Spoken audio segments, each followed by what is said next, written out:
2 for audio test. Mic check 1 2 1 2. Mic check 1 2 1 2. This is a audio test. Mic check 1 2. This is a audio test for mic number 4. Mic test 1 2 1 2. Mic check 1 2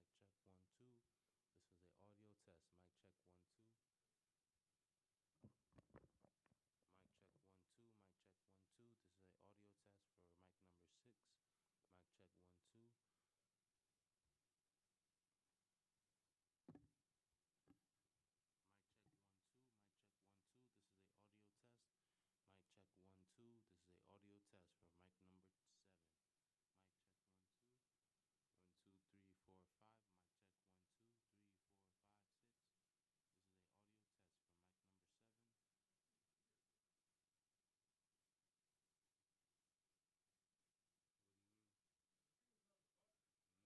2. This is a audio test. Audio test for mic number 4. Mic check 1 2. Mic check 1 2 for mic number 4. This is a audio test for mic number 4. Mic check 1 2. Mic check 1 2 for mic number 5. This is a audio test for mic check number 5. Audio test. Mic check 1 2 1 2. Mic check 1 2. This was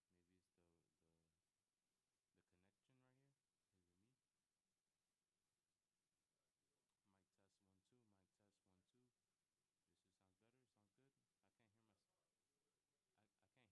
Mic check 1 2.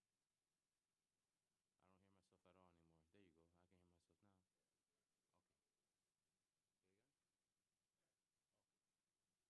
check 1 2. This is a audio test for mic number 7. Mic check 1 2. 1 2 3 4 5. Mic check 1 2 3 4 5 6. This is a audio test for mic number 7. What do you mean? No. Yes. Mic check 1 2. Mic check 1 2. This is a audio test. Mic check 1 2. Mic check 1 2. This is a audio test for mic number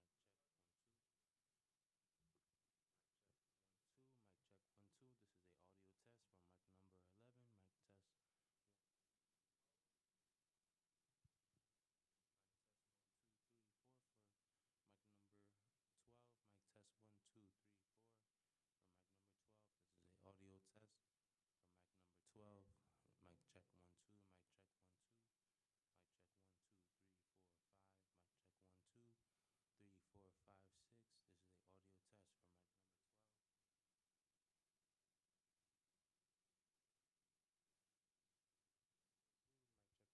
Mic check 1 2.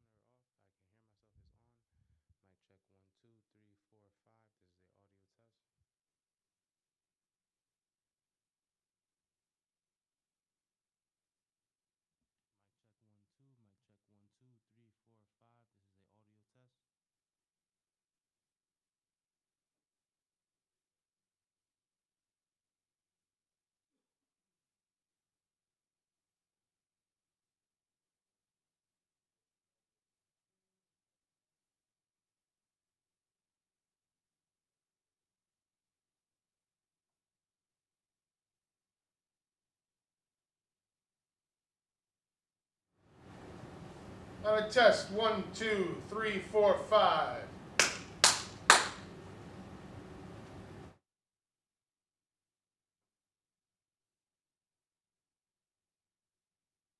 is the audio test. Mic check 1 2. Mic check 1 2 3 4 5. This is the audio test. Test 1 2 3 4 5.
Okay, welcome. I'd like to call to order the business meeting of May 3rd, 2023. Please stand for the Pledge of Allegiance. I pledge allegiance to the flag of the United States of America and to the republic for which it stands, one nation, under God, indivisible, with liberty and justice for all.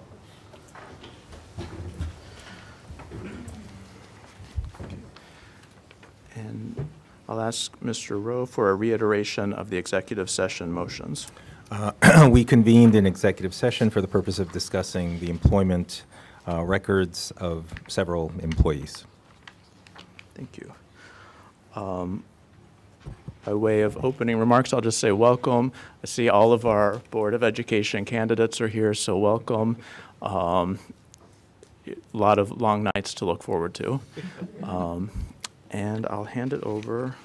Oh, next we have the approval of the minutes. So I do have a motion to approve the minutes from April 18th. Second. All in favor?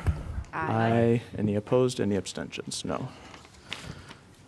And next is the superintendent's report. Great, thank you so much. Just checking real quick. Pauline, just want to make sure I'm doing correct. We're going to do the budget presentation during the budget hearing, correct? Is that what we have slated for tonight? Public hearing, okay. Great, so that being the case, I am going to start with my regular report, and I will save the budget items until we get to that part of the budget. So good evening, it's great to see everyone. Good evening, it's great to see everyone again. I've got a variety of different items to share as part of my report tonight. Love to start with some of our student recognitions. So a little bit all over the map, but that's always kind of fun. Last week, unfortunately, I was unable to attend due to scheduling conflict, but more than 100 Pelham Memorial High School students were inducted into the World Language Honor Society that was held on April 27th. We're always excited to recognize their academic success in our world language programs, which covers Spanish, French, Italian, Latin, and Mandarin. So candidates for induction must be enrolled in their respective language course at level 4 or higher, and we offer in most languages levels 4, level 5, and AP and SUPA. Also with an average of 90% or better in the language and an overall GPA of 80. So we were thrilled to have 100 students meeting that criteria. They were inducted, and thanks to our World Language Department for their continued efforts to help our students achieve at such high levels across a deep, rich array of languages. Also want to congratulate our students on their continued success with our forensic speech team. This past Saturday and Sunday, the high school team competed at the New York State Championships at Bronx High School of Science and Scarsdale High School. Congratulations go again to sophomores Liam Ginsberg and Jeremy Tam for placing 7th in duo interpretation for literature. So bravo to those students. The rest of my notes. We were very excited on May 1st, another event here at the high school. The Pelham Fire Department came and brought their fire department pumper truck that now serves brick oven pizza to celebrate our seniors. It was a great day at the high school for students to wear their school spirit, but for the entire class together to support their post-secondary plans, whether those be college, career, or service. So we appreciate the fire department. They've started this tradition the last couple of years during the pandemic. It was one of the new traditions, new ways to celebrate our students that has become a tradition. So we're incredibly thankful for their continued support and celebration of our students. Also wanted to mention on the student front, we had both over just after spring break, we had our chamber choir and our jazz band go to Florida for competition. And I don't have the listing of those exact awards, but they were honored in all of their competitions down there. So incredibly appreciative for the continued work of our faculty in the performing arts and the incredible talents of our students. I know we've got lots of different athletics successes going on throughout the spring season. I thought it would be fun, though, one that we often don't hear a lot of, but one that really is just putting some amazing numbers on the scoreboards. Just want to call out and congratulate our rugby team, who's doing really some great work. Back a couple games ago, they played against the Harvey School and beat them 64-7. It was their first win in the league season. JV also won that day, 35-0. So kind of killing some of our other teams. These are numbers I didn't even realize you can get in some games. Then their next game, they beat Fordham Prep 36-9. Next game, varsity beat New Rochelle 84-12, and JV won 48-0. So that makes them 6-0 in their games, 3-0 in league play. And their next game then is against Xavier, who's ranked as the 5th team in the country. So just thanks to Mr. Prasanis and the entire team that supports our rugby team. They're doing incredible, really just incredible representation of our school, incredible athletic achievement from those students. So we look forward to their continued success. Moving on to a couple other report items. Hopefully folks already know. I know I sent out an email on Monday. Our PEF has been sending the word out. Blue Ribbon Day is May 6th. So I just want to remind folks, if you haven't already, to donate to the PEF. They continue to support our programs. They're really the driver of a lot of the enrichment and innovative programs that happen here in the district. So we strongly encourage everyone to donate. You can donate right online. It's very easy.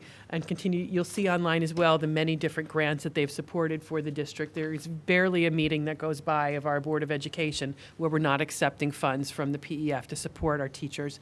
So please, if you haven't already done that, do take the opportunity, and we're going to look forward to seeing all of those blue ribbons pop up all over town on May 6th. An update on the search for the next athletic director. Should have said that after our rugby conversation. We were excited to move to the final stage of candidates. And that was actually part of our conversations this evening with the Board of Education's interview of finalists. So just a review of that process. Thanks to Dr. Garcia for leading that work through the Human Resource Office. We, as many of you know, we've did focus groups, we've done surveys to identify a leadership profile. We then had interviews with a combined stakeholder committee. So thank you to all the folks that participated there. They gave us great feedback on the candidates. The cabinet then met with finalists coming out of that round, and then we recommended several candidates to meet with the Board of Education. And our hope is that at our next board meeting on the 17th, to be recommending a candidate to the board for approval. So we're excited about that. Thanks once again to Ms. Sabia, Mr. Finnegan, and Ms. Damiano, who have taken on the responsibilities of managing the athletics office in this transition period.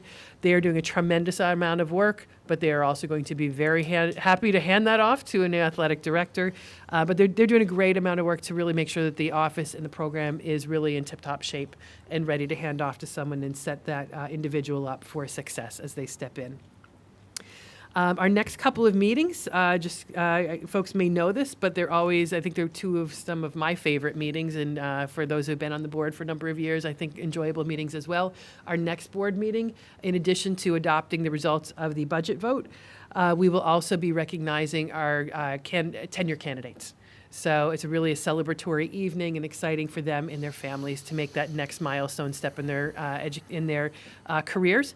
So we certainly invite folks to come be part of that. The following meeting, our first meeting in June, will be our retiree recognition meeting. So again, really exciting opportunity to celebrate the career and commitment that our outstanding faculty have made to our district and to our students for many, many years. Couple other things. Today, and I'm sure Dr. Bowman may touch on this, today we were administering math state assessments in grades 3 through 8. So really, once again, excited to see students really coming ready for those assessments. Very few opt-outs this year. I think folks were really ready for just a whole new baseline, clean slate of getting some consistent data on how students are doing, and we look forward to getting those results. We'll be talking a little bit later about the budget. One more item, I just want to thank the board again for supporting my continued involvement in professional organizations. I was able to go Thursday and Friday of last week up to Saratoga to be part of the House of Delegates for the New York State Council of School Superintendents, as well as be part of the Commissioners Advisory Council, where we met with folks from State Education Department they asked us questions, we brought items to them, issues from the different issues from the field and feedback from the field. I was particularly excited and honored, I just wanted to share with the board, that the New York State Council of School Superintendents had traditionally 7 seats on the national level AASA, which is the now I'm blanking out on it. Thank you. American Association of School Administrators. It's the umbrella organization nationally for administrators, and NISCUS has the opportunity to send representatives from New York State to that board. The state had 7 representatives. We were awarded an 8th position because of how many districts we have, and I was very proud to be appointed to that new seat. So I'm really excited about that. It's an opportunity to serve. It's a 1-year term. It may roll over into another year term, or I could run for a 3-year term in a year's time. But I'm just incredibly thankful for those opportunities to represent the district, certainly at the state level, and now to be able to represent on the national level. So really excited about it. There'll be an opportunity to do some legislative advocacy work. I'm sure Ian and I probably cross paths in some of that work. Yep. But really to be able to engage at that level is really exciting, something I'm looking forward to. Congratulations. It's awesome. So thank you. Well done. Congratulations. Thank you. And that ends my report tonight until we get to budget. Thank you. Okay, next is Board of Education committee reports. Do we have any committee reports? No? I know we're working to set up a number of, Jim's office, we're working to set up a number of committees, so we'll have some upcoming reports for you. I know on both facilities and safety. Assistant Superintendent's update on authentic learning. Right.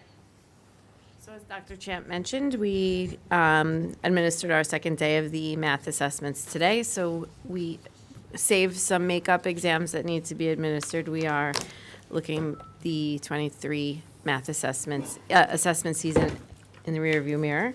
Not all of them, because our AP exams are well underway. Monday was AP Gov and Chemistry. Yesterday was Environmental Science and Psychology. Today we had English Lit. And tomorrow we will welcome the AP Stats test. We'll round out the week with AP Euro, AP US, and Art History on Friday. And then next week we will have another very robust week of AP exams. Following the end of the school year, we have our summer programs. We have posted for all of the positions, teaching and support positions for our summer programs. We have, since my report was sent to you, found one student who's interested in taking the algebra class over the summer, so the posting will go out, and that will be a very, very interesting teacher-to-student ratio, should the student and teacher find one another.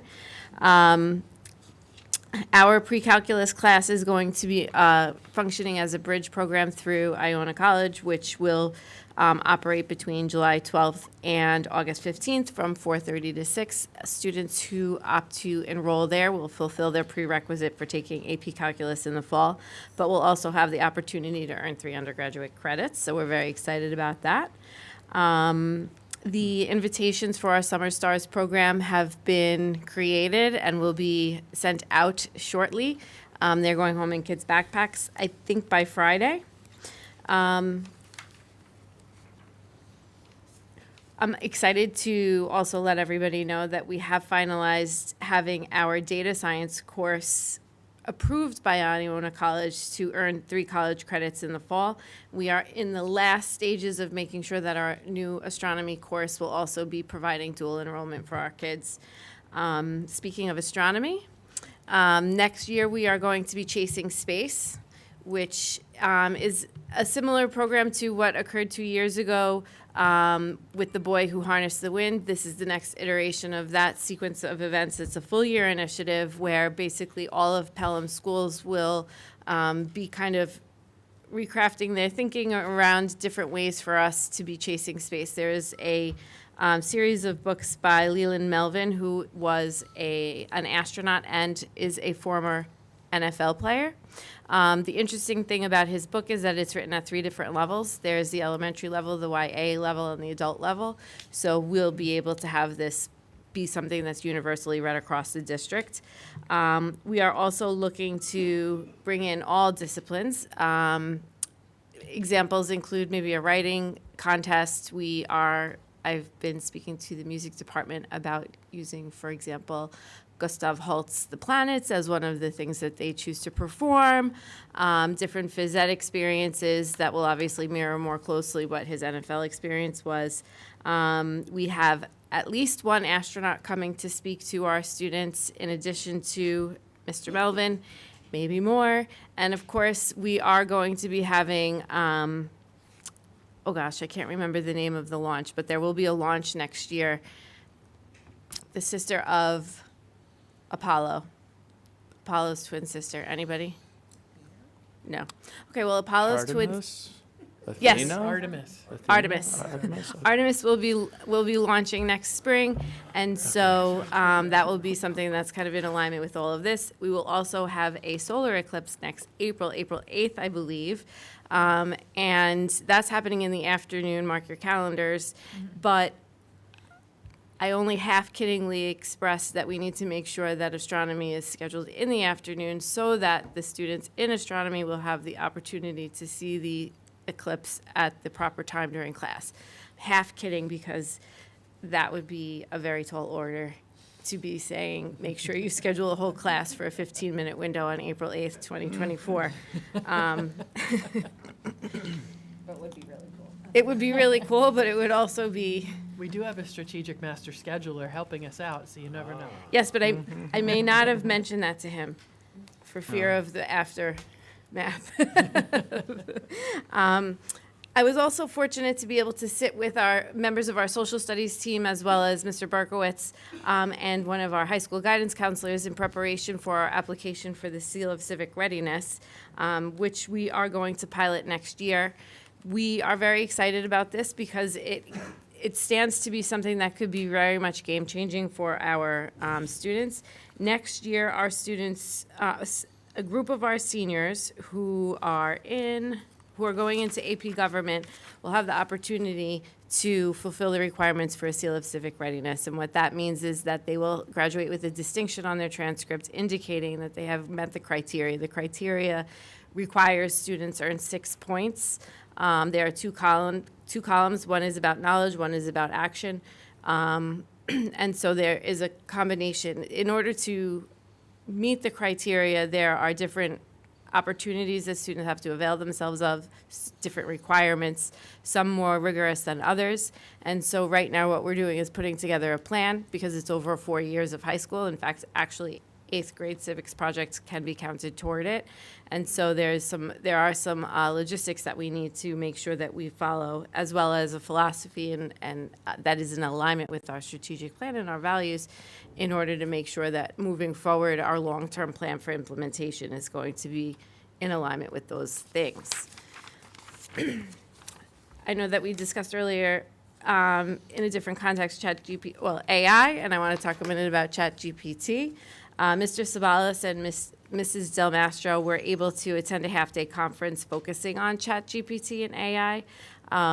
They are planning to present to our administrators and eventually to all of our faculty 2 different fronts for how we can use and manage the idea of AI and ChatGPT in education. The first being from a position of efficiency and time-saving opportunities for educators, and so using it that way. The second being, so now this is happening, it would be equivalent to holding back the ocean in some ways to just try to squash it, so how can we embrace it? And so different ways that teachers can utilize AI to help support learning and make adjustments that will make it so that certain things that ChatGPT will do that we would call cheating, like writing essays for students, we would create situations where we could use ChatGPT to ensure that students' understanding is at the level we want. So for example, the level of specificity of the request that you put into ChatGPT will generate a different product for you. And so if a teacher utilizes that as a framework, then they can really kind of get an idea what it was that the student put in as a request, and so what level of understanding of the content and skills that they were requesting for this product to be coming out did they put in. And so it's a little bit of a second step. Obviously, in class writing assignments that disable the opportunity to get to ChatGPT while you're writing them. Different things like that will also be part of some of the different frameworks. But as with all things educational, time is a very much valued commodity. And so making sure that in-class writing assignments and things like that are done purposefully and with a lot of precision and need is going to be important so that we're not squandering classroom time on things that would be better served in other ways. Speaking of Mrs. Del Mastro, she and Miss Williamson, who is a technology teacher at the middle school, have been chosen to present at the 2023 Tech Expo. Their topic is exploring opportunities for alternative assessment for all 21st century learners, and that's going to be on May 19th at the Edith Macy Center. They are both fantastic educators who really, really do innovative work in each of their capacities. Next, we'll go to Infinite Campus. A group of administrators were presented by Infinite Campus on a different arm of the product, which provides us with opportunities to really track some of the different components of our students that we haven't had access to before, particularly useful on the secondary level. So, for example, it's called DataViz, and it really is also called the data dashboard of Infinite Campus, and it can track attendance over time. It can track behavior if you use that portion of Infinite Campus, and grades as well. You set the parameters, and it will tell you, based on a weighting of your choice in their early warning system, what level of danger or at risk a particular student is, or a cohort of students are. It will give you representation data. So if you know the demographics of your building and you want to see if a certain group of students are underrepresented, overrepresented, I'm thinking perhaps for girls in science classes, for example. It will give you that information and give that information to you over time. It's cloud sourced, so it's quick. And we are going to be using that in the future in conjunction with what Branching Minds provides us, which really is much more of an elementary product that supports our MTSS program and does provide classroom strategies and tools that will help make sure that we can be more effective and efficient at catching kids who need supports earlier. But as they get older, that model is a little bit more difficult to manage on the secondary level, and so transitioning into the DataViz from Infinite Campus will hopefully help us on that front. And that's all I have.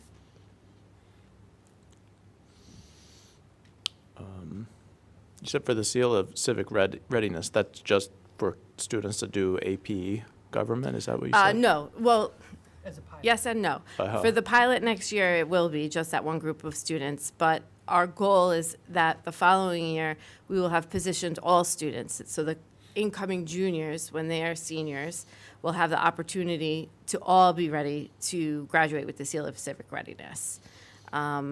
And as I said earlier, there are different criteria that you have to make in order to be eligible. Some of the criteria is more rigorous than others, and so we're also looking at some sort of an internal mechanism to kind of keep track of that. Is the junior league helping with the science reading project? So we are everybody, all hands on deck. Mm-hmm. Yes, and everybody else who wants to help is welcome to help as well. Okay, great. Yeah, the boy who harnessed the wind was a great Yeah. program. From what I can see in the planning, and I recognize I wasn't here for the boy who harnessed the wind, but I did do a lot of research about it while I was preparing to come to visit you all. This is going to be at least as huge, if not huger. Great.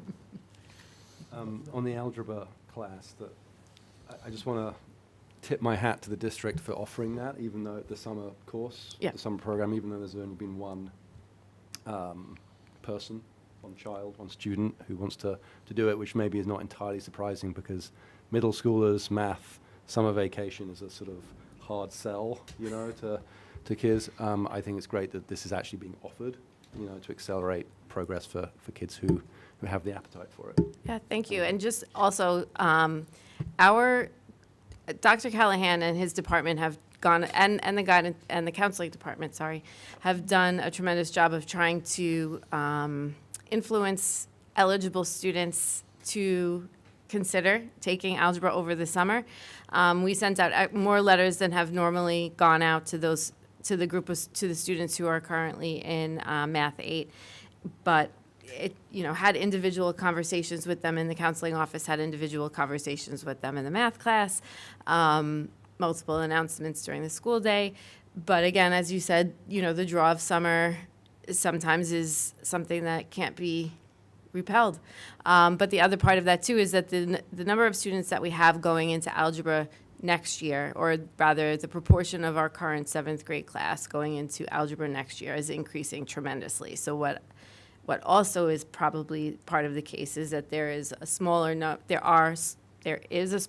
of students available to even take the algebra class over the summer because they took it during the school year, as opposed to in past years when the percentage of enrollment was about 50-50. 50% of the students would probably get you a few more kids from Math 8 to take algebra over the summer. We're up to about 70%, 72 or 3, I think. And so that's, the pool is less.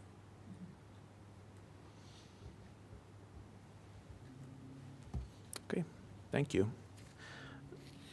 Next is Assistant Superintendent's update on the whole child. Hi, good evening. So in the world of special education, all we talk about this time of year is annual reviews and meetings. So as I've mentioning, giving you updates, we're more than halfway through the annual review season. From February 27th to, I think, May 1st, we've had 243 meetings. So I think the lion's share is well underway.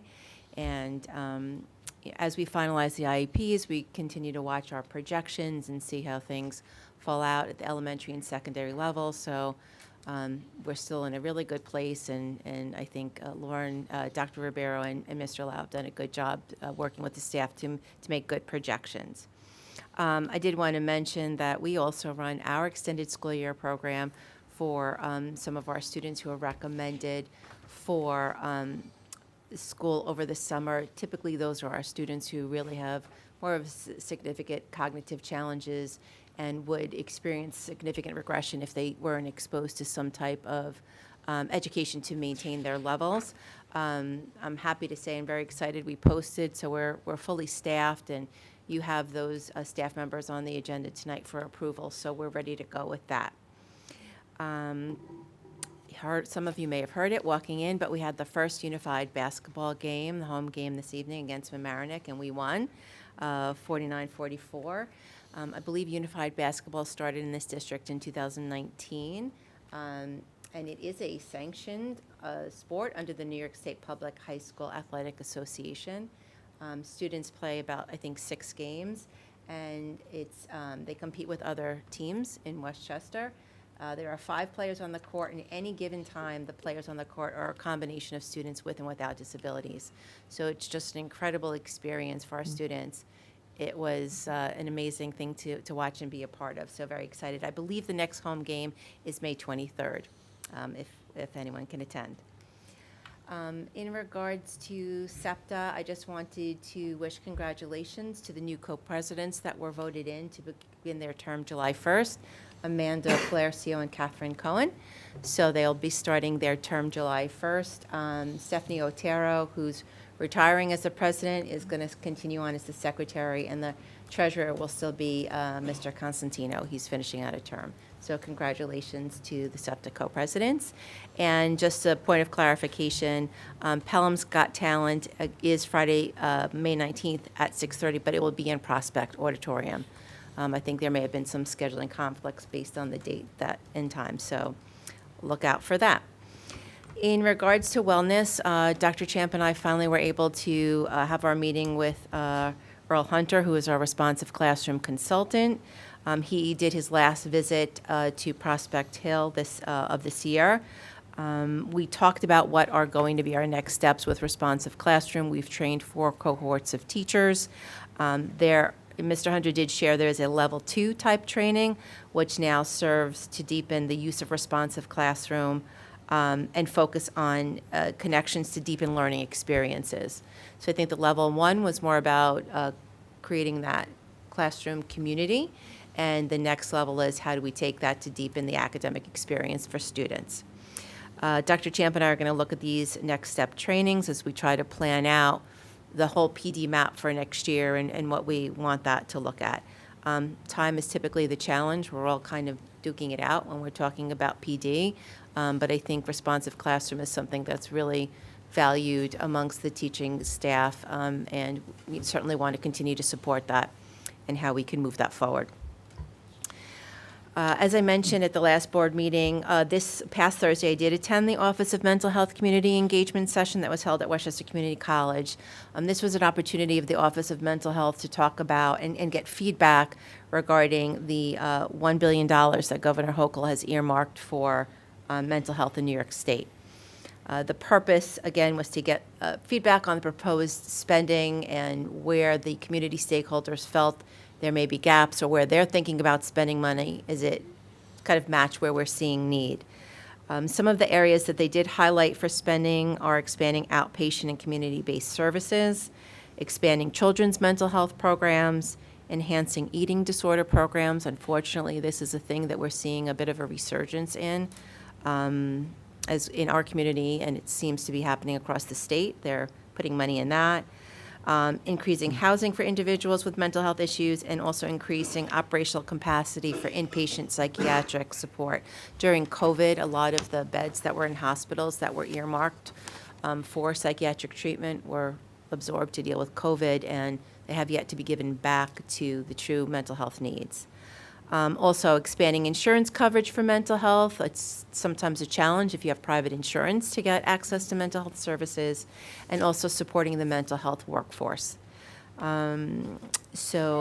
did engage in some breakout sessions. The facilitator asked some specific questions for our group. I happened to be in the group with the Westchester Commissioner for Community Mental Health, Michael Orth, so it was good to have a little banter with him, but I do think we were on the same page. And there's also going to be similar sessions for our youth to offer feedback as well. I shared that information with our school counselors and with Pelham together, so that if any of our children who are passionate about mental health can participate and have their voices heard as well.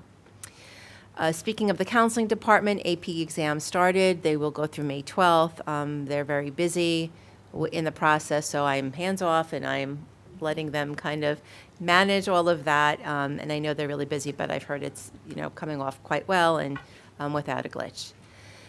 Lastly, in regards to nursing, we have one more extended break before the end of the school year. That's Memorial Day break. The nurses will be preparing at the elementary level to give one last push to send out the COVID kits to families, and the secondary level we continue to distribute how we've done in the past. They kind of leave it at the front entrances, and the kids take as they leave. We know that it is anticipated on May 11th that the federal declaration of the public health emergency and the emergency regulations of the New York State Department of Financial Services is about to expire. I think we've already started to hear some changes with private health insurance about whether or not we're covering COVID tests. So, but in speaking with Dr. Champ, we're going to hold the course for the remainder of the year as far as our current protocols around COVID, and then hopefully by next year we'll not be talking about this and COVID any longer. And in true DOH fashion, we got a memo today that basically told us about a bunch of resources related to COVID that were just not very useful or helpful. There were some links, though, to I think to some free testing sites. So if anything, that could be of use. And I would just want to thank Tracy for coordination with our nurses, all the work they've done. We are going to be doing that last tranche of tests going home to try to continue to support the health of our families. But we are looking to sunset those practices next year. So thank them for their tireless work. Thank you for everyone for complying. And I think it's just helped us to be a healthy school environment for our kids and our staff. And we've gotten through this year in just a much, much better place. So looking forward to that being completely in the rearview mirror. Great, thank you. Next is the Executive Director's update on human resources and learning. Great, good evening. As Dr. Champ did mention earlier, we are getting closer to finalizing the search for the athletic director. We're looking forward to that, and we just want to thank all the stakeholders who are involved with that process. I think we've had some really good candidates, and I think we're going to be in a really good spot for the recommending our next Director of PE Health and Athletics. I had the pleasure of meeting with Dr. Alan Daly from the Core Collaborative Group. That was on Monday. Our team involved Sean Llewellyn, John Sabalos, and Rachel Garcia. And it was really for those teammates to kind of get an introduction to what this work is all about. And our focus is going to be on the sense of belonging for our instructional, non-instructional staff, and providing them a climate survey next fall. And really the reason why we're looking at this area, and Alan shared this with us, was the research around why a sense of belonging is important for organizational success and the development of a caring culture. And there's also talking about the Latin root for culture as cultus, which means care. So the research around it really focuses on the sense of belonging is an integral part of people's identity, and that dignity is an innate and fundamental human need. Focusing on personalization are the unique and valued attributes we should be looking at, and that's relationships that promote a sense of belonging fosters a sense of purpose and meaning, with ultimately the goal, if we do this well, is to really help our members of our community who work here to become a more central member of the school district and the system. So we're looking forward to that work as it comes to next school year. Additionally, just on a different note, we do have one of our first hires of this for next school year based on one of the retirements we've had. So I want to thank the administrative team for finding, I think, the most highly qualified candidates which are out there in the field. And as you know, in those areas which are in high need and high demand, like the sciences, we are in competition with many different school districts for the same group of people. So I definitely want to thank Dr. Callahan for his work on those efforts. Thank you. Thank you. Next is Assistant Superintendent's update on finance and facilities. Hi, good evening. And my report will be a little bit briefer than it has been over the last 4 months. This evening we have just the public hearing for the budget vote of May the 16th. It's kind of an obscure law requiring the budget hearing to be held after the board has already put forward an approved budget. And it's just to be held 7 to 14 days prior to the vote. So we're within that window, and we want to make sure we follow the proper rules. We know the state has finally come up with a budget. I believe they passed it today. We're getting some information about our aid runs. We've not seen any drop in total amount. We've seen some increases in some lines and decreases in others, but the net increase is about $64,000 to the district, so that's favorable and generally in line with kind of what we were hearing and what we've seen over the last few years.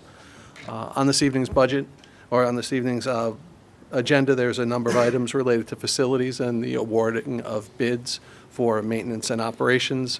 Really nuts and bolts types of things that you can see: drain cleaning, cooking equipment maintenance. Geese off, we actually have a service come that runs the fields and runs the geese off the fields. We tell them when we see them at night, then they switch the schedule. They'll have the dog come at night and make sure we do that. And we've also, again, those are just part of what we have to do. We're surplusing some equipment. I think we've replaced all of the cafeteria tables district-wide right now, so we have 6 more tables we're surplusing, and then in all the schools we've been able to change all those out in the last year. And as Dr. Champ mentioned, we're still working with our committee work for this year. As we do, we're working on scheduling a facilities committee meeting, safety committee meeting. After the budget, we'll be looking for finance committee meeting and audit, and just kind of going through our process as we do, and working on our end of year, our summer work, and then what we want to do for next year. And again, for today, it's just more of a brief update, and that's all I have for this evening. Jim, I have a quick question. Yes. We've endured a lot of rainstorms during Yes. my time up here. How did the facilities endure the weekend's rain? We did fairly well. The outdoor facilities did well. At the high school, we took some water in some usual spots that we're familiar with, so that was good to know. In a couple of areas on the facade in the front where we recently had the work done, we did take some leaking damage there with the roofer. We called the vendor. The vendor had the roofer show up on Monday and address those areas. So we did, again, implement those fixes, and we notified the contractor, and we squared that away. Trying to think of the other schools. I think we're in pretty good shape at the other schools. Again, at the high school, we saw it in the front facade, and in the blue gym, we get some seepage when the rainfall is just so intense. Yeah. And it comes down as fast as it did this weekend. I think 5 or 6 inches of rain, I think, is what we ended up seeing. So it's certainly significant. It's like you own multiple houses in the district Yes. every time it storms. I should say, we were very fortunate. We got a great staff. Our head custodian for this building and our night supervisor were in on Saturday, and we had people in on Sunday who were willing to come in and make sure the buildings were ready for our students and our staff on Monday morning. So I think it's important to mention that, too. Thanks. Great, thank you. Next, we have communications and comments from the public. If anybody would like to speak. No. Then I would accept a motion to recess the business meeting and convene the budget hearing. So moved. Seconded. All in favor? Aye. Any opposed? Any abstentions? No.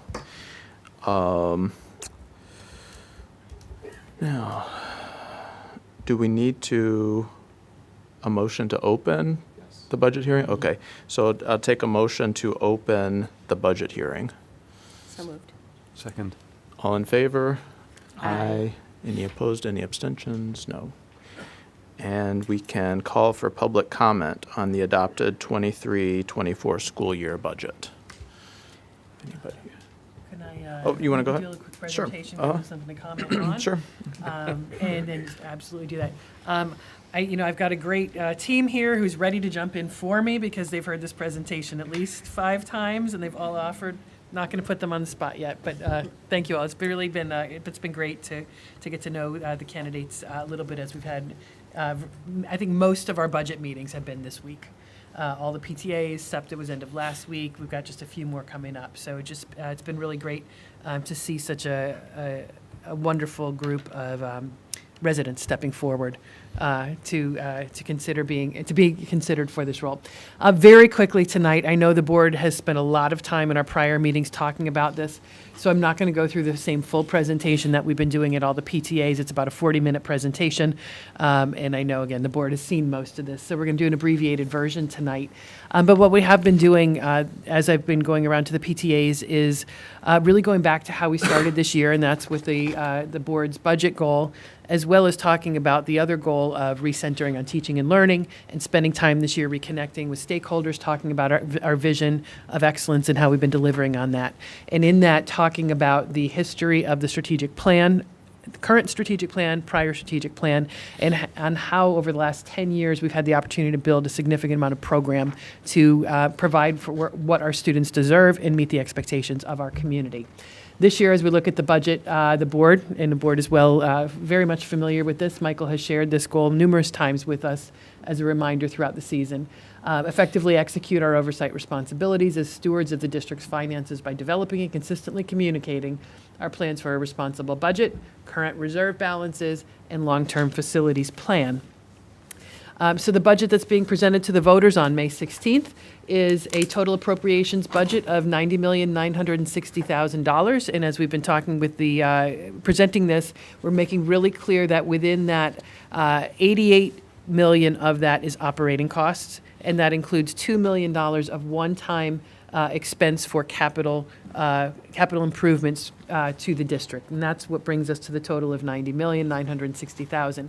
That is a budget-to-budget increase of $6.72 million. Again, $2 million of that being capital costs. And we'll cover that very briefly as we look through the detail slides. In the proposed tax levy, and the board knows this, that is being presented to the voters is 2.07%. It is a tax cap compliant budget, and the board worked really hard. Thank you to the Finance Committee again for the in-between meetings that we had to really hone down on that and to bring that down to a responsible level out of respect for our taxpayers. Highlights very quickly, a couple different buckets of that. Our core teaching and learning, meat and potatoes of the district. Within this budget, we're maintaining the elementary interventionists that we have worked so hard to build over the last number of years. We have requested the addition of the equivalent of 2 teachers to help support enrollment, larger cohorts moving through the middle school. Adding a social studies teacher at the high school to help right-size our staff, as we have many teachers carrying overages, and we want to be respectful of them and their caseload and make them more available to our students.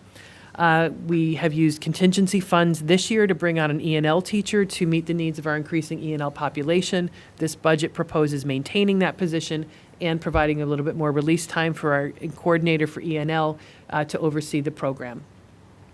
As always, and I've made a point of saying this, as long as Jim and I have been here, we have been successful at in keeping our class sizes at or below board guidelines, especially at the elementary level. That's largely where our focus often has been. But then even this year, working even more strategically, looking at our secondary levels and looking to try to keep those class sizes down as much as possible, understanding that the design of the master schedule and the balancing of the classes has a large impact on class size. So doing our best there, and we've been appreciative to work with Chris DeRomo, who's a consultant that's come in with a vast amount of scheduling experience. And we're coming towards the end of that scheduling, the main scheduling process. There's still summer work to be done, but we're pleased to see where we landed on that strategic approach this year. And finally, in the core area, we've proposed adding an administrative assistant specifically to full-time support our curriculum directors. It's Drs. Thompson and Callahan. Currently, they have a half-time they have half of a secretary that supports them. They wind up really taking on a lot of clerical work because their jobs are so big as K-12 curriculum directors. So providing them a full-time assistant will help them to shift that workload to a clerical assistant to free them up to devote more of their time to the instructional leadership, professional development, supervision, oversight. That really is where their talent, and that's the work, the important work that we need them doing. That will also free up our registrar, who is their half of her job is supporting them, and half of her job is supporting as a registrar for the district. So that will remove that responsibility from her, enabling her to have more time to devote to the registration process, the entry point into our district for all students. We've shifted to electronic registration over the last couple of years. So more time for her to devote to that, but also she's the front lines of our residency process. So it'll give her time to, again, cross those T's, dot those I's to make sure now that the mobility of the COVID years has somewhat settled.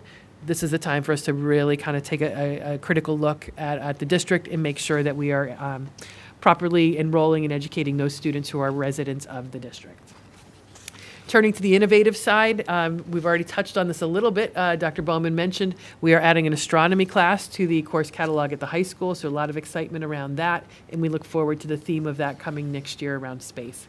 We're looking to bring on a greater experience for our marching band students through some summer marching band opportunities. We're continuing our commitment to expand flexible furnishings through the grade levels.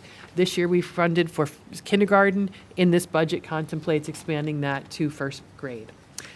We are also, through this budget, maintaining funding for the coordinator for DEI. We were not able to fill that this past year, but we're maintaining the funding and the commitment to that and looking for a restructured way to approach that. I hope to come to the board with our new approach to that within the next couple of meetings so that by the time we leave this school year, we know what direction we're going with that and work to get staff in place ready to go for the start of school next year. We're also funding a climate survey, as Dr.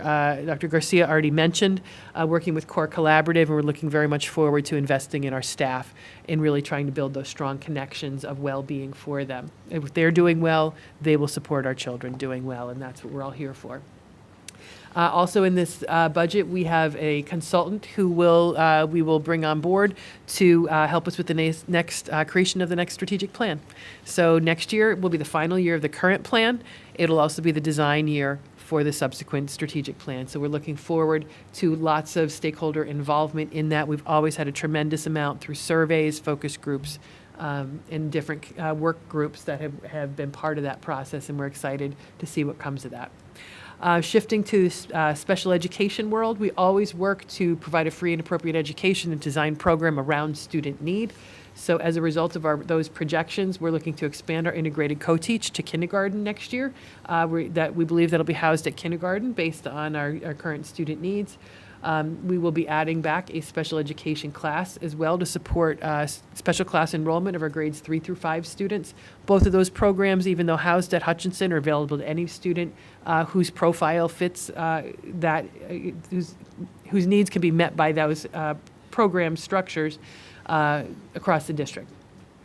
We're also using grant funding to bring on a part-time CSE 504 coordinator due to the increased requests around those. All districts are seeing those kinds of requests coming out of the pandemic. So we're using grant funding in my maybe naive hope that this is a bump that will settle out and level out over time as students really do recover and get really to where they should be on the learning perspective.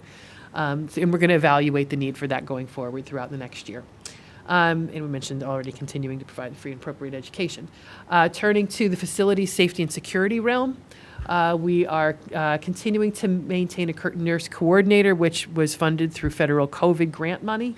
We have our last batch of that, and we're using that to fund this nurse coordinator position for one more year, which provides ideally a 7th nurse to the district to help coordinate services, be a substitute when nurses are out, or be a backup if they are doing things like physicals where they need a second set of hands. We will be assessing that model as well throughout this year to decide if it's something we want to see and build into the budget long term. As the board knows, we have been working with Alteris, our part-time security consultant, for a number of years. This budget asks or requests that we move them to a full-time capacity. We believe, especially with the continued school safety issues that all schools are facing, that it's critically important we stay on top of those immediate trends and have experts that are helping us to always look and re-examine our practices and sharpen our skills in that area, whether it's drills, assessments, physical plant structures, et cetera. And we thank Alteris as well as our security staff and our partnership with our local first responders. That partnership always continues to support us in really important ways for our students. Additionally, and this is a nice, I think, synergistic parallel in this budget, we also have funding for the state-required building conditions survey. That will give us an updated snapshot of the conditions of our buildings, things from HVAC to roofs to masonry to everything in between. Which will help us to map out our long-term facilities plan for upkeep of the district's assets. Also, I think it will give us a great opportunity to look at, in partnership with our strategic plan programmatically, what opportunities do we have as we look at our facilities to also upgrade them in ways that will strategically support our new our program focus as we move forward. So not just replace in kind, but look at creative and innovative ways to evolve our facilities to better support the program that we want for our students. Finally, on this slide, we have what I mentioned earlier. We are looking to draw down out of reserves the undesignated fund balance, surplus, whichever savings account, whichever term you want to use for it. We have accumulated some surpluses due to unusual spending over the last number of years. So certainly in working with the board, and we are in agreement with this, we wanted to strategically use those reserves to help offset taxes and to offset costs of some capital improvements to the district. And using those strategically means often using them as one-time expenditures. So $2 million is being allocated out of our reserves towards capital work. Predominantly, we're talking about replacement of the AC and heating units that are on the roof of this building that are original to construction. They're at end of life. It's about $1.5 million right there just for those. And that will involve engineering, state education approval, cranes to take them off, put new ones on. So it's a little bit of a long-term process, but about $1.5 million allocated to that. An additional $500,000 allocated to continued upgrades of playgrounds around the district. So already we have done Julianne's. This summer we will be installing Hutchinson using bond funds, Siwanoy using funds from the proposed budget that you see here. It was already purchased, but the installation will be funded through the upcoming budget. And also in this will be the purchase of the Colonial set to be installed the following summer. And our next year's budget, our plan is to build in funds there for purchase of the Prospect Hill set to be installed the following summer. So over 4 years, we will have replaced all district playgrounds. Final category in the world of technology, we just continue to grow, and thanks to Mr. Sabalos and his tremendous department for all the work that they do.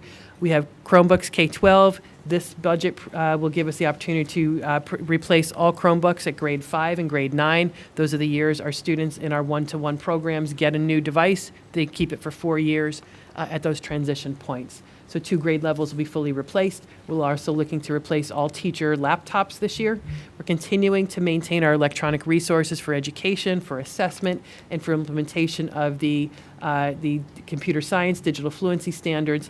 And of course, we have the growing and maintenance of the ongoing maintenance and support of the district-wide infrastructure, which has grown tremendously since 5 years when John came into the district. So very quickly moving into our revenue budget, what are the changes and important pieces there?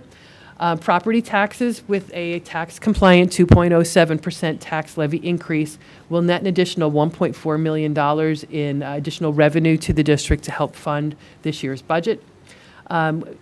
We see a large increase, 20% increase in state aid, which is again hopefully the good ending to the story of the last 3 years of advocating for full funding of the foundation aid formula. The state has underfunded us for many years, and over the last 3 budget cycles, they have started to phase that back in to bring us up to a whole. So 2 years ago, we received an additional $800,000. This current year, we received an additional $1.1 million. And in the proposed budget, we just received confirmation yesterday, as the budget was finally officially settled, that we're receiving just over $2 million in additional foundation aid. Jim will give us an update in just a minute, too, on the actual final numbers that came in from New York State regarding state aid in general. But the reason I highlight that is the increases in foundation aid that we have received over those last 3 years is a big piece of what has enabled us to grow our program in the ways that I mentioned earlier.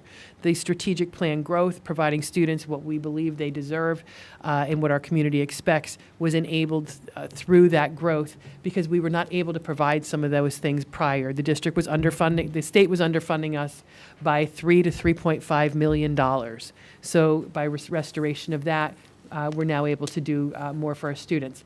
The other important point to note on that, if you look to the left where it says the second column from the left, property taxes traditionally had accounted for about 80 to 85% of the revenue for our budget, and the state was carrying only about 10% of our budget. Due to this increase in state aid, now the state is picking up 14%. So much needed them taking on more of the burden of our revenues, and that has reduced the percentage of our revenues that are funded by the taxpayer. So that's now what was 80 to 85% in any given year is now down to 77%, which I think is really important for the state to finally be taking on that level of responsibility that they should have been. Moving to the miscellaneous receipts, you see $1 million increase in that category. We, this year, as the board knows, received an additional $800,000 in interest income. We had favorable holdings that a year ago at this time we could not have forecast in a crystal ball, but turns out it was a good year in that regard. Plus, thanks to the efforts of Jim's office, we're receiving an additional $200,000 back in FEMA reimbursements. So this year, we're receiving an additional $1 million in revenue, which is going to help us. We're forecasting to end the year with a little bit of surplus as a result of those increased revenues. But the good news in that as well is we have we're on the understanding that those interest income levels should hold through the next year. Therefore, we've adjusted the budget to adjust for that anticipated revenue. Some smaller ins and outs as you go down, you see there the $2 million of revenues that's being appropriated from our surplus into this to support this budget for capital expenses.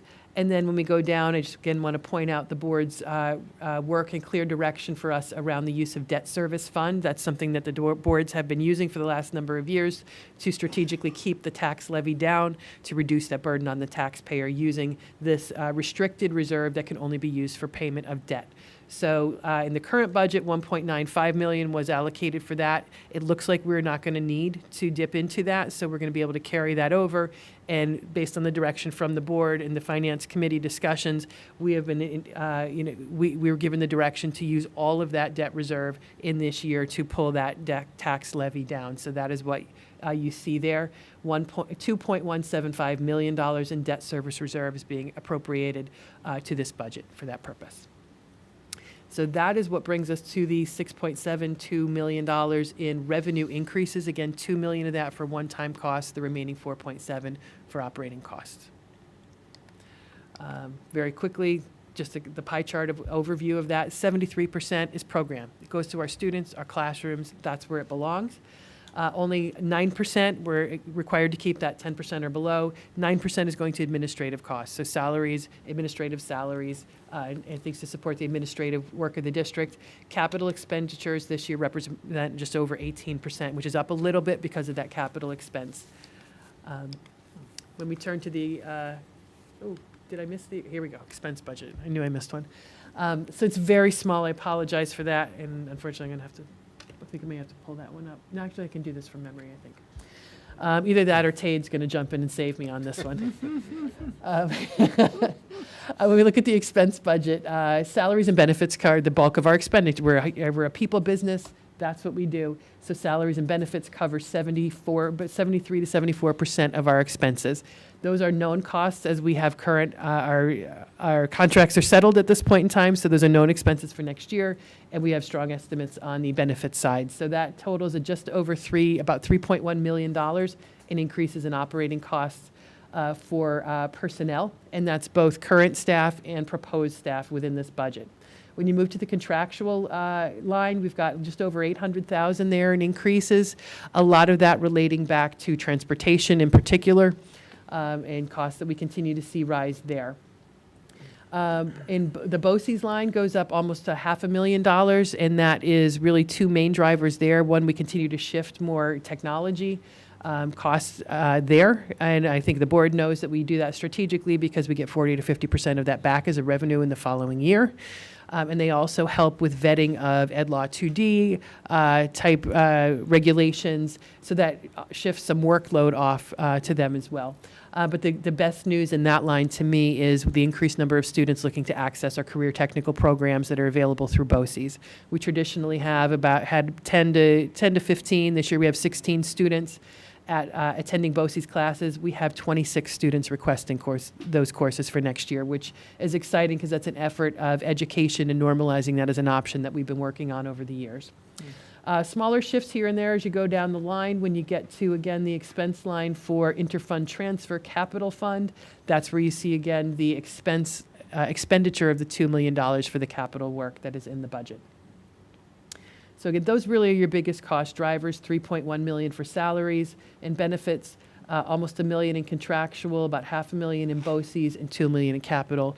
Total that up, that basically covers what that $6.7 million budget to budget increase is based upon. And again, $2 of that being one-time expenses. That brings us back to the top note of total appropriations budget that will go to the voters on May 16th of $90,960,000 with a tax compliant levy increase of 2.07%.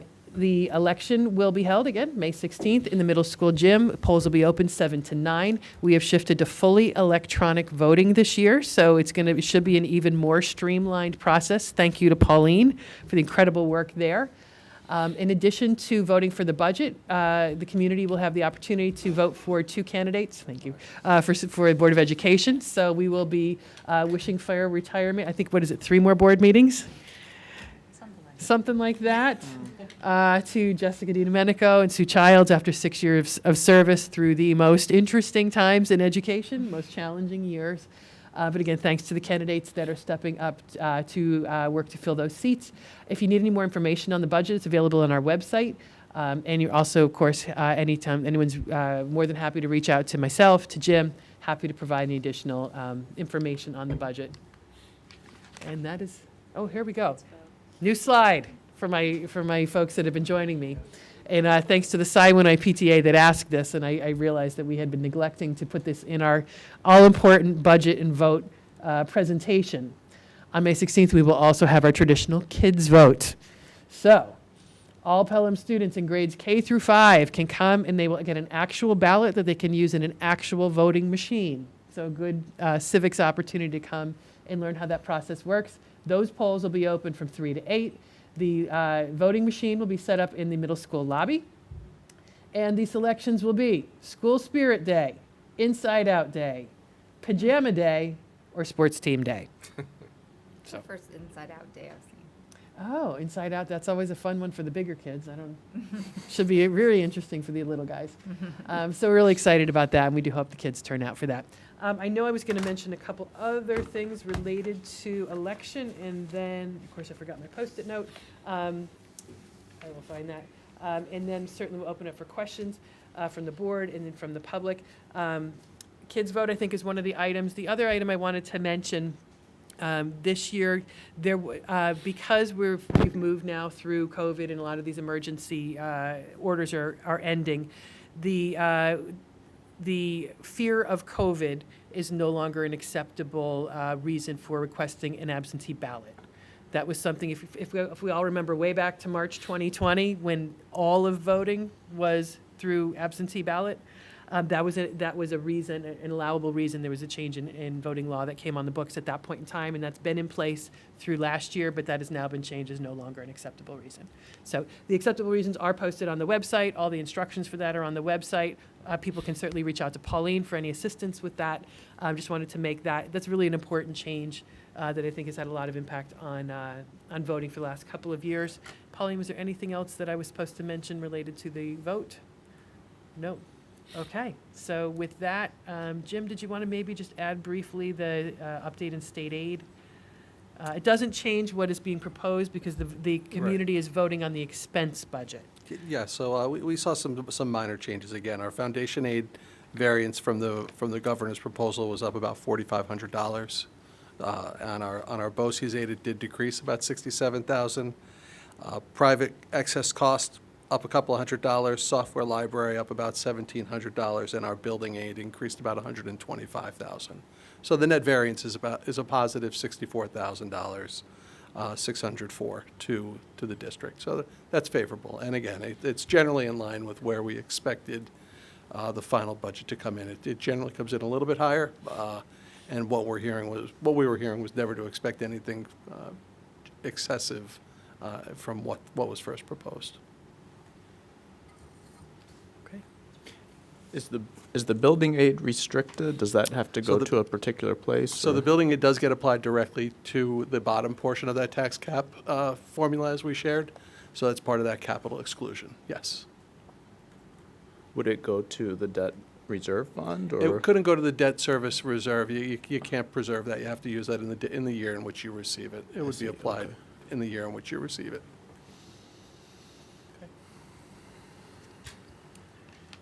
Maybe Okay. open it up for, Yeah. Any other comments or, okay. Yeah, we've talked quite a bit about this. Yes. But, yeah, any public comment on the adopted 23-24 school year budget?